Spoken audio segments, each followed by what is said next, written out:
ನಮಸ್ತೆ ಬಲಿಷ್ಠ ಭವ್ಯ ಭಾರತದ ಬಂಧುಗಳಿಗೆ ವಾಸ್ತುಭವನ್ ವಾಸ್ತುವೇದ ವಿಜ್ಞಾನ ಯೂಟ್ಯೂಬ್ ಚಾನಲ್ಗೆ ಸ್ವಾಗತ ಸುಸ್ವಾಗತ. ಬುಧವಾರ ಸಾಕಷ್ಟು ಜನ ಕಾಯ್ತಾ ಇರ್ತಾನೆ, ನೋಡ್ತಾ ಇರ್ತಾನೆ. ಬುಧವಾರ ಜಾಸ್ತಿ ನೋಡ್ತಾ ಇರ್ತಾರೆ. ಯಾಕೆ ಅಂತಂದರೆ ಒಳ್ಳೊಳ್ಳೆ ಟಿಪ್ಸ್ಗಳು ಸಿಗುತ್ತೆ ಅಂತಂದ್ಬಿಟ್ಟು ರೈಟ್ ಟಿಪ್ಸನ್ನು ಕೊಡ್ತೀನಿ. ಮಾಮೂಲಿ 2 ಪ್ರಶ್ನೆಗಳಿಗೆ ಉತ್ತರಗಳನ್ನು ತೊಗೊಳ್ತಾ ಇದ್ದೀನಿ. ಒಂದು ಯಾರು ಅಂತಂದರೆ, ಒಬ್ಬರು ಪ್ರಶ್ನೆ ಏನು ಕೇಳಿದ್ದಾರೆ ಅಂತಂದರೆ, ಬೋರ್ವೆಲ್ ವಾಯುವ್ಯ ಭಾಗದಲ್ಲಿ ಬಂದಿದೆ ಗುರುಗಳೇ, ಮಾಡ್ಕೋಬಹುದಾ ಅಂತ ಕೇಳ್ತದೆ. ಇದು ಯಾವುದು ಅಂತಾರೆ ವಾಯುವ್ಯ ಭಾಗ. ಓಕೆ, ಹಿಂಗೆ ಅಂತಂದಾಗ ಇದಕ್ಕೆ ಸೆಂಟ್ರು ಅಂತ ತೊಗೊಂಡಾಗ ನಾನು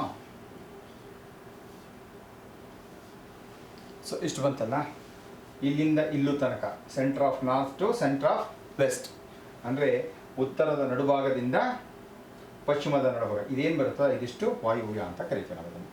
ಸೊ ಈ ವಾಯು ಭಾಗದಲ್ಲಿ ಬೋರ್ವೆಲ್ ಬಂದಿದೆ, ಬೋರ್ವೆಲ್ ತಕ್ಕೋಬೋದಾ ಅಂತ ಹೇಳ್ತಾರೆ. ನಾನು ಹೇಳ್ತಾ ಇದ್ದಿಲ್ಲ, ನೀರಿಗೆ ದೋಷ ನೋಡೋಕೆ ಹೋಗ್ಬೇಡಿ.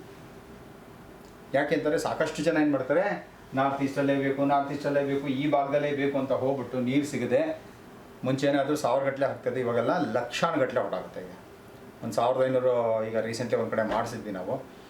ಅಲ್ಲೂ ಅವರು ಜಿಯಾಲಜಿಸ್ಟ್ನೊಬ್ರು ಕರೆಸಿದ್ರು, ಮಾಡಿದ್ರು, ಆಯಿತು. ಕೊನೆಗೆ ಅವ್ರಿಗೆ ನನ್ನ ಮೇಲೆ ತುಂಬ ನಂಬಿಕೆ.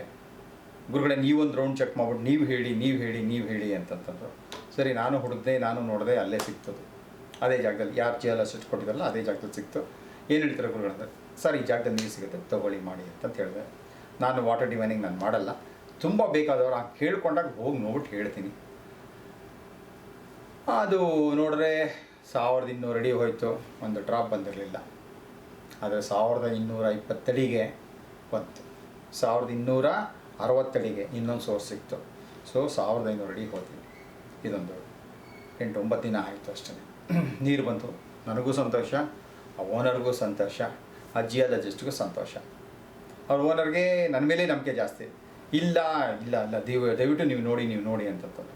ಯಾಕೆಂದರೆ ಅವ್ರ ದೇವಸ್ಥಾನದಲ್ಲಿ ಹಂಗಾಗಿತ್ತು. ಒಂದು ಚಾಮರಾಜಪೇಟೆಯಲ್ಲಿ ಒಂದು ದೊಡ್ಡ ದೇವಸ್ಥಾನ ಇದೆ, ಸುಮಾರು 1.5 ಎಕರೆ ದೇವಸ್ಥಾನ. ಸೊ ಆ 1.5 ಎಕರೆ ದೇವಸ್ಥಾನದಲ್ಲಿ ಬಂದವರು ಹಾಗೇನೆ ಅಲ್ಲಿ ಕೊಟ್ಟರು, ಇಲ್ಲಿ ಕೊಟ್ಟರು, ಎಲ್ಲ ಕಡೆ ಕೊಟ್ಟರು, ಎಲ್ಲಿ ಕೊಟ್ಟರು ಎಲ್ಲ ಕಡೆನೂ ಫೇಲ್ಯೂರ್ ಆಯ್ತಿತ್ತು. ಗೊತ್ತಲ್ಲ, ಲಕ್ಷಾಂತರ ರೂಪಾಯಿ ಹೋಗ್ಬಿಡ್ತದೆ.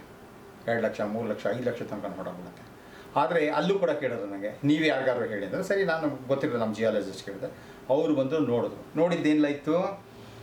ನೀರಿನ ಭಾಗ ಎಲ್ಲಿತ್ತು ಅಂತಂದರೆ ಅದೇನಾಗಿತ್ತು ಅಂದರೆ ಸೌತ್ ವೆಸ್ಟ್ ಭಾಗದಲ್ಲಿ ಬರ್ತಾಯಿತ್ತು, ಈ ಭಾಗದಲ್ಲಿ ಬರ್ತಾಯಿತ್ತು. ಸೊ ಆ ದೇವಸ್ಥಾನಕ್ಕೆ ವಾಸ್ತು ಆ್ಯಂಡ್ ಆರ್ಕಿಟೆಕ್ಚರ್ ನಾನೇ ಮಾಡ್ತಾ ಇರೋದು. ಅವ್ರು ಕೇಳಿದ್ರು, ಇಲ್ಲಿ ಬರ್ತಾ ಇದೆಯಲ್ಲ ಏನು ಮಾಡೋದು, ಭಗವಂತ ಅಲ್ಲಿ ನೀರು ಕೊಟ್ಟಾಗ ಅಲ್ಲಿ ಬಿಟ್ಬಿಟ್ಟು ಇಲ್ಲೆಲ್ಲೋ ಹಲ್ಕೊಂಡು ಇಲ್ಲೆಲ್ಲೋ ಲಕ್ಷಾಂತರ ರೂಪಾಯಿ ಖರ್ಚು ಮಾಡೋ ಬದಲು ಭಗವಂತ ಅಲ್ಲಿ ನೀರು ಕೊಟ್ಟಿದ್ದಾನೆ ಅಂತ ತೋರಿಸುತ್ತೆ, ತೆಗೀರಿ ಮಾಡಿ ಅಂತಂತಂದೆ. ಅಲ್ಲಿ ಚೆನ್ನಾಗಿ ಬಂತು, ಎಲ್ಲ ಒಂದು 650 ಅಡಿಗೆ ಫಸ್ಟ್ ಕ್ಲಾಸ್, ಎಲ್ಲ ಒಂದು 4 ಇಂಚು ನೀರು ಬಂತಿತ್ತು. 820 ಅಡಿ ಹೋದ್ವಿ, ನಿಲ್ಲಿಸ್ಕೊಂಡ್ರು. ಫಸ್ಟ್ ಕ್ಲಾಸ್ ನೀರು ಬರ್ತಾಯಿದೆ. ಅಲ್ಲಿಂದ ಬರೋ ನೀರಲ್ಲಿ ಅಕ್ಕಪಕ್ಕದವರೆಲ್ಲ ಯಾರಿಗೆಲ್ಲ ಏನು ಬೇಕಾಗುತ್ತೋ ಆ ನೀರನ್ನು ದೇವಸ್ಥಾನಕ್ಕೂ ಯಥೇಚ್ಛವಾಗಿ ಕೊಟ್ಕೊಂಡು, ಅದ್ರ ಪಕ್ಕದಲ್ಲಿ ಒಂದು ಚೌಲ್ಟ್ರಿ ಇದೆ, ಅದು ದೇವಸ್ಥಾನಕ್ಕೆ ಸಂಬಂಧಪಟ್ಟಿದ್ದಾನೆ. ಸೊ ಆ ಚೌಲ್ಟ್ರಿಗೂ ಕೂಡ ನೀರು ಕೊಡ್ತಾ ಇದ್ದೀವಿ, ಎಲ್ಲರೂ ಖುಷಿ. ಓಕೆ, ಹಾಗಾಗಿ ನೀರಿಗೆ ದೋಷ ನೋಡೋಕೆ ಹೋಗ್ಬಿಡಿ, ಎಲ್ಲಿ ಸಿಗುತ್ತೋ ಅಲ್ಲಿ ತಗೊಳ್ಳಿ. ಈ ವಾಯು ಭಾಗದಲ್ಲಿ ಎಲ್ಲಿ ಬರ್ತಾ ಇದೆ ನಿಮಗೆ, ದಯವಿಟ್ಟು ಬೋರ್ವೆಲ್ಲನ್ನು ಕೊರೆಸಿ ನೀರನ್ನು ಪಡ್ಕೊಳ್ಳಿ ಅಂತ ಹೇಳ್ತೀನಿ. ಯಾವುದೋ ಕಾಲದಲ್ಲಿ ಹೇಳೋದು ಅಂದ್ಬಿಟ್ಟು ನಾರ್ತ್ ಈಸ್ಟಲ್ಲೇ ಅಂತ ಹೋಗ್ಬಿಟ್ಟು ಮಾಡಿಕೊಂಡು ದುಡ್ಡು ಕಳ್ಕೊಬೇಡಿ, ಮನ ನೆಮ್ಮದಿಯನ್ನು ಹಾಳು ಮಾಡ್ಕೊಬೇಡಿ. ಅರ್ಥ ಆಯ್ತಲ್ಲ? ಸೊ ಬೋರ್ವೆಲ್ ಇಲ್ಲಿ ಹೇಳಿದ್ದಾರೆ, ಇಲ್ಲಿ ನೀರು ಸಿಗುತ್ತೆ ಅಂತ ಹೇಳಿದ್ದಾರೆ, ಪ್ಲೀಸ್ ಗೋ ಹೆಡ್. ಯಾವುದೇ ರೀತಿಯಲ್ಲಿ ವಾಸ್ತು ದೋಷ ಆಗೋದಿಲ್ಲ. ಓಕೆ, ಮಾಡ್ಕೊಳ್ಳಿ. ಮತ್ತೊಬ್ಬರು ಪ್ರಶ್ನೆ ಏನು ಅಂತ ಕೇಳಿದ್ದಾರೆ ಅಂತಂದರೆ, ವಾಯುವ್ಯ ಅಥವಾ ಉತ್ತರ ವಾಯುವ್ಯಕ್ಕೆ, ಅಂದರೆ ಉತ್ತರ ವಾಯುವ್ಯ ಅಂದರೆ ಇದು ವಾಯುವ್ಯ ಅಂದರೆ ಇದಕ್ಕೆ ರೋಡ್ ಹಿಟ್ ಹೊಡೆದ್ರೆ ಏನು ಅಂತ ಕೇಳ್ತಾ ಇದ್ದಾರೆ. ಏನು ಹೇಳ್ತಂದರೆ, ವಾಸ್ತು ಪ್ರಕಾರ ಏನಾಗುತ್ತೆ ಅಂದರೆ, ಇದು ವಾಯುವ್ಯ ಏನಿದಿರುತ್ತಲ್ಲ, ಇದು ಉತ್ತರ ವಾಯುವ್ಯ, ನಾರ್ತ್ ಆಫ್ ನಾರ್ತ್ ವೆಸ್ಟ್. ಈ ಭಾಗದಲ್ಲಿ ರೋಡ್ ಇಟ್ಟು ಹೊಡಿತಾ ಇದ್ರೆ ಸಮಂಜಸ ಅಲ್ಲ, ಒಳ್ಳೆಯದಲ್ಲ ಅದು. ಯಾಕಂದರೆ ಇಲ್ಲಿ ಬರುವಂಥ ಈ ಎನರ್ಜಿ ಏನಿರುತ್ತಲ್ಲ, ಈ ಎನರ್ಜಿ ಏನು ಮಾಡುತ್ತೆ ಅಂದರೆ, ಈ ಮನೆಯಲ್ಲಿ ಇರುವಂಥವ್ರಿಗೆ ಚಂಚಲ ಸ್ವಭಾವ ಜಾಸ್ತಿ ಕೊಟ್ಬಿಡುತ್ತೆ. ಚಂಚಲ ಸ್ವಭಾವ ಜಾಸ್ತಿ ಬಂದಾಗ ಏನಾಗ್ಬಿಡುತ್ತೆ ಅಂದರೆ, ಊರವ್ರ ವಿಷಯಕ್ಕೆಲ್ಲ ಹೋಗೋವಂಥದ್ದು, ಊರವ್ರ ಜೊತೆ ಎಲ್ಲ ಜಗಳ ಆಡ್ಕೊಳ್ಳೋವಂಥದ್ದು, ಊರವ್ರ ಜೊತೆ ಎಲ್ಲ ಕಿರಿಕಿರಿ ಮಾಡ್ಕೊಳ್ಳೋವಂಥದ್ದು, ಜೀವನದಲ್ಲಿ ಮನಸ್ಸಿಗೆ ನೆಮ್ಮದಿ ಇಲ್ದಂಗೆ ಮಾಡ್ಕೊಳ್ಳೋವಂಥದ್ದು, ಇವೆಲ್ಲ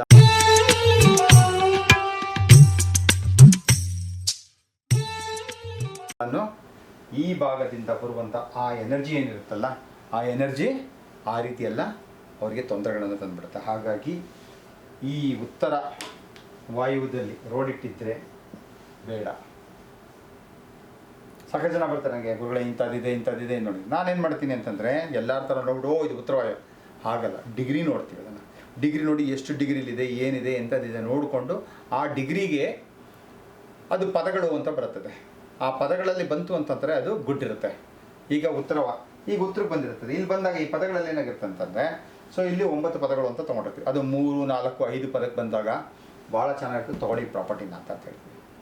ಇನ್ ಜನರಲ್ ನೋಡೋಂಥವ್ರು ಏನು ಮಾಡ್ತಾರೆ, ಬರೀ ಮೂಲೆಗಳು ನೋಡೋಂಥವ್ರು ಸರಿ ಇಲ್ಲ ಅಂತ ಹೇಳ್ತಾರೆ. ನಾವೇನು ಮಾಡ್ತೀವಿ, ಸೈಂಟಿಫಿಕ್ಕಾಗಿ ನೋಡಿ, ಲಾಜಿಕಲ್ಲಾಗಿ ನೋಡಿ, ಪಕ್ಕಾ ವಾಸ್ತು ಪ್ರಕಾರ ನೋಡಿಕೊಂಡು ಇದಕ್ಕೇನಾದ್ರು 3, 4, 5ಕ್ಕೆ ಏನಾದ್ರು ರೋಡ್ ಇಟ್ಟು ಹೊಡಿತಾ ಇದ್ದಾನೆ, ಫಸ್ಟ್ ಕ್ಲಾಸ್ ಫ್ಯಾಂಟಾಸ್ಟಿಕ್ ತೊಗೊಳ್ಳಿ ಅಂತ ಹೇಳ್ತೀನಿ. ಅದು ಬೇರೆ ಪದಕ್ಕೆ ಹೊಡಿತಾ ಇತ್ತು ಅಂತಂದರೆ ಬೇಡ ಅಂತ ಹೇಳ್ತೇನೆ. ಹಾಗೆಯೇ ಇದೇನಿರುತ್ತಲ್ಲ ನಾರ್ತ್ ವೆಸ್ಟ್ ಅಂದರೆ ಪಶ್ಚಿಮದ ಕಡೆಯಿಂದ ಬರುತ್ತಲ್ಲ ಈ ನಾರ್ತ್ ವೆಸ್ಟ್. ಸೊ ಇದು ಬಂದಾಗ ಇದನ್ನು ತಗೋಬಹುದು. ಇದು ಯಾವುದೇ ರೀತಿಯಲ್ಲೂ ಸಮಸ್ಯೆಯನ್ನು ಉಂಟು ಮಾಡೋದಿಲ್ಲ. ಇಲ್ಲಿ ಬರುವಂತಹ ದೇವತೆಗಳೇನಿರುತ್ತಲ್ಲ ಅದರ ಕ್ಯಾರೆಕ್ಟರ್ಸು, ಕ್ವಾಲಿಟೀಸು, ಎನರ್ಜೀಸ್ ಏನು ಮಾಡುತ್ತೆ, ಈ ಮನೇಲಿರುವಂಥವ್ರಿಗೆ ನಾಯಕತ್ವದ ಗುಣಗಳನ್ನು ತಂದುಕೊಡುತ್ತೆ. ಓಕೆ, ಊರಿಗೆ ಒಳ್ಳೆ ಮಾಡೋವಂಥ ಕೆಲಸಗಳನ್ನು ಮಾಡ್ತಾರೆ. ಸೊ ಇಲ್ಲಿತ್ತು ಅಂತಂದರೆ ಇದಕ್ಕೆ ಈ ಸಮಸ್ಯೆನೇ ಅಲ್ಲ, ಅದು ನಮಗೆ ಸರಿ. ಇದು ನನಗೆಲ್ಲ ರೀತಿಯಲ್ಲೂ ಪಾಸಿಟಿವನ್ನು ಕೊಡುತ್ತೆ. Okay right. ಈಗ ಯಾರೋ ಕೇಳಿದಿರಲ್ಲ, ನಿಮಗೆ ಇಲ್ಲಿ ಏನಾದ್ರು ಇತ್ತು ಅಂತಂತಂದರೆ, ಈ ರೀತಿ ಏನಾದ್ರು ಇತ್ತು ಅಂತ ರೋಡ್ ಇಟ್ಟಿತ್ತು ಅಂದರೆ ಏನು ಮಾಡ್ಬೋದು ಅಂತಂದಾಗ, ಫಸ್ಟ್ ಆಫ್ ಆಲ್ ನೀವು ಯಾವುದೇ ಕಾರಣಕ್ಕೂ ನಿಮಗೆ ರೋಡು ಹಿಂಗೆ ಹೋಗಿರ್ಬೋದು, ನನ್ನ ಪ್ರಕಾರ ಹೀಗೆ ಹೋಗಿರುತ್ತೆ. ಸೊ ಹಿಂಗೆ ರೋಡ್ ಇಟ್ಟಿದೆ ಅಂತಂದರೆ ಈ ರೋಡ್ ಇಟ್ಟು ಹಿಂಗೆ ನೋಡಿತಾ ಇರುತ್ತೆ. ಯಾವುದೇ ಕಾರಣಕ್ಕೂ ಈ ಭಾಗದಲ್ಲಿ ಗೇಟನ್ನು ಇಟ್ಕೋಬೇಡಿ. ಮನೆಗೆ ಹೋಗೋದಕ್ಕೆ ಗೇಟನ್ನು ಇಟ್ಕೋಬೇಡಿ. ಅದನ್ನು ಈ ಕಡೆ ತಂದು ನಾರ್ತ್ ಈಸ್ಟ್ ಭಾಗದಲ್ಲೋ ಅಥವಾ ಸೆಂಟ್ರ್ ಆಫ್ ದಿ ನಾರ್ತ್ ಅಲ್ಲ ತಂದು ಗೇಟನ್ನು ಇಟ್ಕೊಳ್ಳಿ. ಈ ಭಾಗದಲ್ಲಿ ಯಾವುದೇ ಕಾರಣಕ್ಕೂ ಗೇಟನ್ನು ಇಟ್ಕೋಬೇಡಿ. ಓಕೆ, ಈ ಭಾಗದಲ್ಲಿ ಇದು ಹೊಡಿತಾ ಇದೆ, ಇದರ ಎನರ್ಜಿಯನ್ನು ಕಡಿಮೆ ಮಾಡಬೇಕು, ಡಿಫ್ಯೂಸ್ ಮಾಡಬೇಕು ಅಂದರೆ ಏನು ಮಾಡಬೇಕು ಅಂತಂದರೆ, ಕಾನ್ವೆಕ್ಸ್ ಮಿರರ್ ಅಂತ ಬರುತ್ತೆ, ಫೆನ್ಷನಲ್ಲಿ ಬರುತ್ತೆ. ಕಾನ್ವೆಕ್ಸ್ ಮಿರರ್ ಅಂತಂದಾಗ ನೋಡಿ, ಅದು ಹಿಂಗಿರ್ತದೆ ಅಂದರೆ ಹಿಂಗಿರ್ತದೆ, ಅದು ಉಬ್ಕೊಂಡಿರ್ತದೆ. ಈ ಮಿರರನ್ನು ಇಲ್ಲಿ ಇಡೋದ್ರಿಂದ ಏನಾಗುತ್ತೆ ಅಂದರೆ ಈ ಎನರ್ಜಿ ಏನಾಗುತ್ತಲ್ಲ ಇದೇನಾಗುತ್ತೆ, ಡಿಫ್ಯೂಸ್ ಆಗಿಬಿಡುತ್ತೆ. ಅದನ್ನು ಈ ಭಾಗದಲ್ಲಿ ಇಟ್ಟು ಮಾಡ್ಕೋಬೋದು. ಅದು ಬಿಟ್ಬಿಟ್ಟು ನೀವು ಅಲ್ಲಿ ಗಣೇಶನ ಇಟ್ಬಿಡ್ತೀನಿ, ಆಂಜನೇಯನ ಇಟ್ಬಿಡ್ತೀನಿ, ಇವೆಲ್ಲ ಇಟ್ಕೊಂಡ್ರೆ ಅದು ಏನೂ ಆಗೋದಿಲ್ಲ. ಓಕೆ, ನಾವು ನಮ್ಮ ಭಕ್ತಿ ಭಾವದಿಂದ ಇಟ್ಟಿರ್ಬೋದು, ಆದರೆ ಅದು ವರ್ಕ್ ಆಗೋದಿಲ್ಲ. ಹಾಗಾಗಿ ಈ ಭಾಗಕ್ಕೆ ಈ ಮಿರರನ್ನು ಇಡೋದ್ರಿಂದ ಏನಾಗುತ್ತೆ, ಬರೋವಂಥ ಎನರ್ಜಿ ಡಿಫ್ಯೂಸ್ ಆಗುತ್ತೆ, ಡಿಸ್ಪೆಲ್ ಆಗುತ್ತೆ. ಆದಾಗ ಅದು ನಿಮ್ಮ ಮನೆಗೆ ಯಾವುದೇ ರೀತಿಯಲ್ಲೇ ದುಷ್ಪರಿಣಾಮವನ್ನು ಬೀರೋದಿಲ್ಲ. Okay right. ಈಗ ವಾಸ್ತು ಟಿಪ್ಸ್. ರೈಟ್.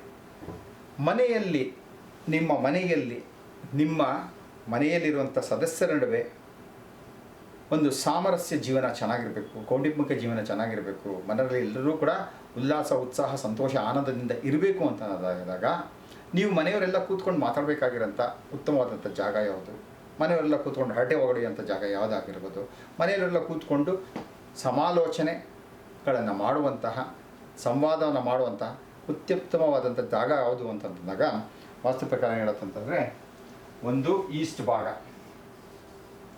ಇನ್ನೊಂದು ನಾರ್ತ್ ಭಾಗ. ಸೊ ಈ ಭಾಗದಲ್ಲಿ ನೀವು ಕೂತ್ಕೊಂಡು ನಿಮ್ಮ ಸಂವಾದವನ್ನು ನಡೆಸೋದು ಅಥವಾ ಚರ್ಚೆಗಳನ್ನು ಮಾಡುವಂಥದ್ದು ಅಥವಾ ಜೀವನದಲ್ಲಿ ಏನು ಬೇಕಾಗುತ್ತೋ ಅದರ ಬಗ್ಗೆ ಯೋಚನೆ ಮಾಡುವಂಥದ್ದು, ಜೀವನದ ಅಭಿವೃದ್ಧಿಗೆ ಬೇಕಾಗಿರುವಂಥ ಯೋಜನೆಗಳನ್ನು ಮಾಡಬೇಕಂಥದ್ದು, ಇದೆಲ್ಲ ತೊಗೊಂಡು ಈ ಭಾಗದಲ್ಲಿ ಕೂತ್ಕೊಂಡು ಮಾತಾಡಿದಾಗ ಏನಾಗುತ್ತೆ ಅಂದರೆ ಅಲ್ಲಿನ ಎನರ್ಜಿ, ಅಲ್ಲಿನ ದೇವತೆಗಳಿಂದ ಬರುವಂಥ ಆ ಶಕ್ತಿ ಚೈತನ್ಯ ಏನಾಗುತ್ತೆ ಅಂದರೆ ನಿಮಗೆ ಪ್ರೊಡಕ್ಟಿವ್ ಆಗಿ ಮಾಡ್ತಾ ಇರ್ತದೆ. ಪ್ರೊಡಕ್ಟಿವ್ ಆಗಿ ಅಂತಂತಂದರೆ ನಮಗೆ ಅದು ಪ್ರಯೋಜನಕಾರಿಯಾಗಿ ಮತ್ತು ಫಲವನ್ನು ಕೊಡುವಂಥ ರೀತಿಯಲ್ಲಿ ನಮ್ಮ ವಾದಗಳು, ಅಂದರೆ ಸಂವಾದಗಳು ನಡೀತಾ ಹೋಗ್ತವೆ. ಸಂವಾದಗಳು ತುಂಬ ಚೆನ್ನಾಗಿ ಆಗ್ತಾ ಇರುತ್ತೆ, ಚಿಂತನೆಗಳು ತುಂಬ ಚೆನ್ನಾಗಿರುತ್ತೆ, ಯೋಜನೆಗಳು ತುಂಬ ಚೆನ್ನಾಗಿರುತ್ತೆ, ಆಲೋಚನೆಗಳು ತುಂಬ ಚೆನ್ನಾಗಿರುತ್ತೆ. ಹಾಗಾಗಿ ಯಾವಾಗಲೇ ಅಷ್ಟೇ ಮನೇಲಿ ಏನೋ ಒಂದು ಶುಭ ಕಾರ್ಯ ಮಾಡಬೇಕು ಅಥವಾ ಕೂತ್ಕೊಂಡು ಒಂದು ಅರ್ಧ ಗಂಟೆನೋ 3/4 ಗಂಟೆನೋ ಏನೋ ಕೂತ್ಕೊಂಡು ಮಾತಾಡಬೇಕು ಅಂತಂದಾಗ ಆದಷ್ಟು ನಾರ್ತ್ ಮತ್ತು ಈಸ್ಟ್ ಭಾಗದಲ್ಲಿ ಕೂತ್ಕೊಂಡು ಆ ಕೆಲಸ ಕಾರ್ಯಗಳನ್ನ ಮಾಡ್ತಾ ಹೋಗಿ ಅದು ಸತ್ಫಲವನ್ನು ಕೊಡ್ತಾ ಹೋಗುತ್ತೆ. ಸೊ ಇಷ್ಟನ್ನು ಹೇಳ್ತಾ ಹೋಗುವಂಥ ಎಲ್ರಿಗೂ ಕೂಡ ಆಯುಷ್ಯ, ಆರೋಗ್ಯ, ಉಲ್ಲಾಸ, ಉತ್ಸಾಹವನ್ನು ಯಥೇಚ್ಛವಾಗಿ ಕೊಡಲಿ ಅಂತ ಕೇಳ್ಕೊಳ್ತಾ ನಮಸ್ತೆ, ಜೈ ಹಿಂದ್.